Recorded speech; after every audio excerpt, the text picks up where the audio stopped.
Bok, Hello. Wala nang wawawin eh. O saan nanggagaling yung yung happiness? Hindi nyo ba nakakausap sila na gawin nyo naman to? Magbibigay ng saya, magbibigay ng ligaya at pag-asa nandiyan pa rin. simpleng-simpleng tanong lang na I can imagine ay tanong ng lahat ng mga nanonood ngayon. Bakit naisip mo magpa-interview sa news reporters? Gaya namin, bakit hindi sa entertainment reporters? Gusto ko kayo makilala at gusto ko rin malaman nyo kung sino ako. Kasi syempre iba yung level nyo, iba naman. When you talk about showbiz reporters, iba naman, syempre it's about the promo. And this time, it's about me, it's about my personality, kung sino ako at gusto ko kayo makilala rin. Siyempre, ganun eh. What makes you think na hindi, ang itatanong namin na ay iba sa itatanong ng mga nasa showbiz? Yung nga, parang showbiz nga yung mga unang tanong namin tungkol sa relasyon, di ba? Hindi, meron din showbiz yun kasi walang promotion eh.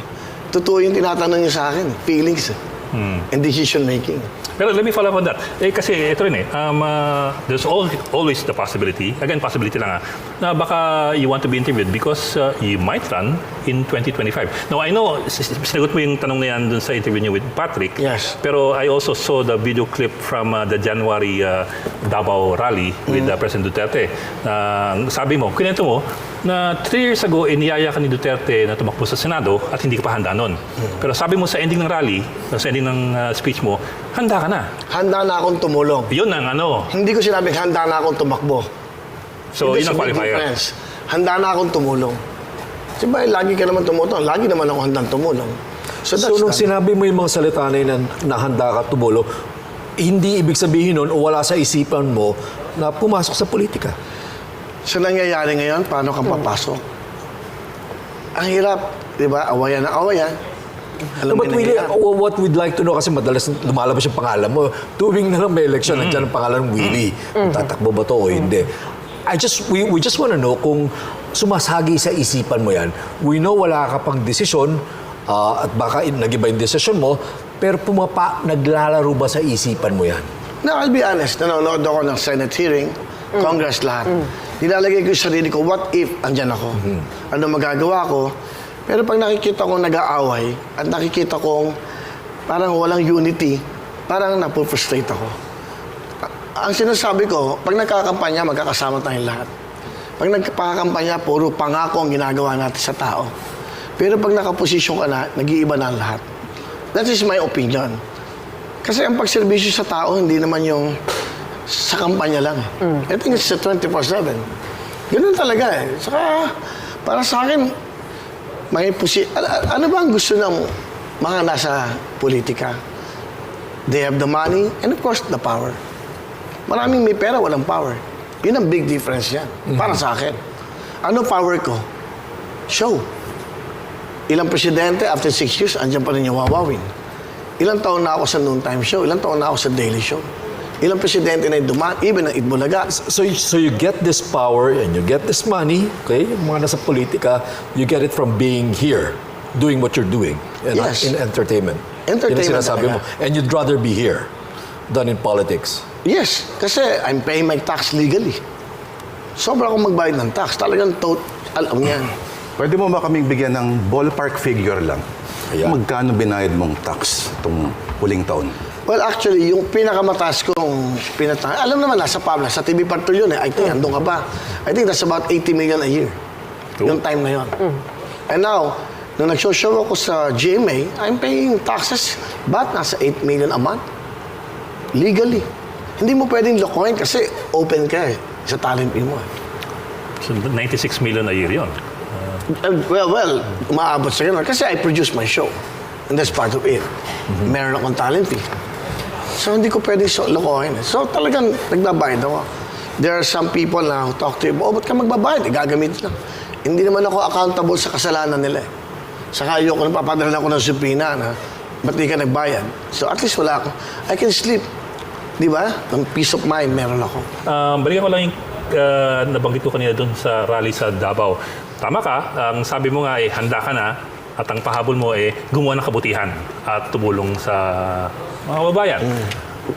Does it end there? In other words, Yes, it's open-ended, pero are you also closing the door to 2025 or it's still open? I'll be honest, I have a contract with TV5. No politics. Ah. Yun na yun. It says. Yun na yun. Ngayon, Ilang taon? Ilang taon? 3 years ang contract ko. Eksakto. Pag O nga pala. every 3 years eh. Okay na ba kayo ni dating Senate President Villar after Yes. yung nangyari sa All TV? Kamo, sinasabi ng lahat that you felt betrayed. Sabi nila yun. For me, hindi. Naiintindihan ko yung sitwasyon. If you're like former Senator, Senate President Villar, nag-invest ka ng malaki sa prangkisa, sa frequency. And then, pwede ka ba magtapon ng pera nang hindi mo inaayos? Naiintindihan ko yun eh. Kasi, hindi pa malakas ang reach. Wala pa sila masyadong analog during that time. Ako yung nakipag-usap lahat yan. So, alam ko yung nangyari, no? Siyempre, i-stop mo yung show, eh. You know, ano yan, painful yan, eh. You're spending about 300 million a month, tapos wala kang reach, wala kang commercial. Siyempre, kahit sinong mga investors. Hindi mo ba naisip yan na mahirap magsimula ulit in a new channel, in a channel that's just a startup halos, from the ground up? Na Not like the other malaking channels, iniwanan mo sa GMA, na mataas na yon, kumikita na yon, maayos na programa yun, maayos na yung istasyon, tapos lilipat ka ng All TV na from scratch. Hindi nyo ba naisip na medyo... Alanganin. Malaking sugal. Oo, malaking sugal to. Marunong akong tumanaw ng utang na loob. Yun lang yun. Yes, of course.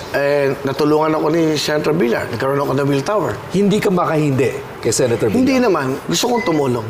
Hindi makahindi. Pwede ko naman sabihin na may kontrata po. In fact, to be honest with you, pwede naman. Nakita naman na sa GMA yung sulat ko kay FLG. Pati yung sulat niya sa akin. Pinakita, pinayagan niya ako. I can give you the letter. Talaga nagpaalam ako na maayos. Because yun ang totoo. Pinuntaan ako ng Senator Villar. Kinausap ako with Congresswoman Camille sa Tagaytay, sa bahay ko doon. Nag-usap kami. Hindi naman niya ako pinilit eh. Sabi ko, itong taong to natulungan din ako. So, ito na yung time para makabawi ako. So, hindi ko na iniisip yung magsimula ulit. Sanay na ako nagsisimula sa buhay lagi. Bakit kayo nandito sa TV5? Maganda yung pag-uusap namin ni Ma'am Jane. Tinanggap ako ng MVP. Tinanggap ako muli. Binigyan ako ng chance. Hindi para sa akin. Para sa mga taong umaasa, sa mga taong nagmamahal sa programa ko dati. Pero sa tinagal-tagal, mga 40 years na po kayo dito sa show business. 40 years? 1980s, Hindi naman. di ba? 1980s? 80s. Pero drummer lang ako noong time na yun. Oo. Siguro, drummer ako ni Loveliness. Ni Miss Alma Moreno. Kami ni Kiko. Yes, yes, show. Ano Ganun. pong aasahan namin sa inyo? Hindi kayo. Tinagal-tagal Hindi kayo. panahon. Yung mga taong maasa sa programa. I think sila. Sila yung target dito. Yung mga malungkot, yung mga akala wala nang pag-asa sa buhay, in our own way, dito sa TV5, at syempre, Media Quest, baka may magawa kami kahit papano.